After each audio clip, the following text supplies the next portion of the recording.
السلام عليكم ورحمة الله وبركاته. عندي كلمتين بالذات النائب أحمد به الدربي. أتمنى زيارتك لمركز أبو تشت وفرشوط وقرى مركز أبو تشت وفرشوط. الرسالة دي أنا بدالك من اتجاه المحبة والأخوة، اتجاه حبي ليك وخوفي عليك، لأنه الناس بتسأل عليك.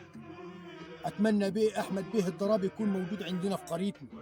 أتمنى أحمد بيه الضرابي يكون موجود في مركز أبو تشت. أتمنى أحمد بيه الضرابي يكون موجود في مركز فرشوط. ده الرسالة اللي بتوصلهاني الناس، وأنا بوصلها على العامة وليك أنت خاصة. طب كان ممكن أنت بيومي كان اتصلت علي على الخاص وكان خليت العام، ولكن أنا بنبهك على أساس إنك أنت تبقى فاهم الأمور. الناس في قرى مركز أبو تشت، والناس في قرى مركز فرشوط ومركز أبو تشت ومركز فرشوط، الناس محتاجاك، الناس عاوزة تشوفك، الناس عاوزها تروح تزورها، الناس كلها باختصار عاوزها تديك أصواتها. يعني الناس كلها عاوزة تديك أصواتها. ولكن طيب احنا عاوزين، طب يجينا في دوارنا، يجينا في منظرتنا، يجينا في مكاننا. الرسالة دي حبيت أوصلها. الرسالة دي الثاني مهمة وخطيرة.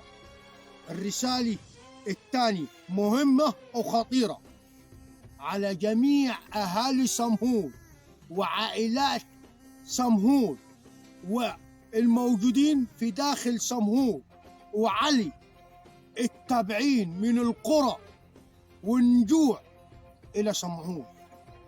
يا ريت تتحالفوا مع ولدكم، يا ريت تكون يدكم يد واحدة. بلاش شغل الزحلقة، وبلاش شغل إنه أنا من ورا أدي أحمد به الدربي ومن ورا أدي الخصم الثاني.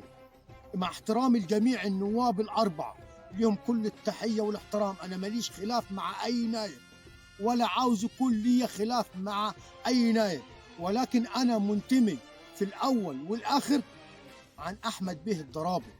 أنا محبة وضحى ربنا ومن الآباء. أنت معدافع عن النايب إزاي بالطريقة دي؟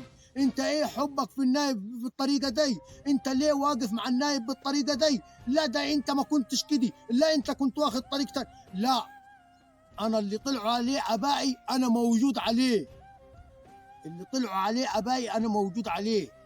فأنا عاوزكم تبقوا يد واحدة، عاوز اليد في اليد والكتف في الكتف، وربنا يوفقني لما هو صالح.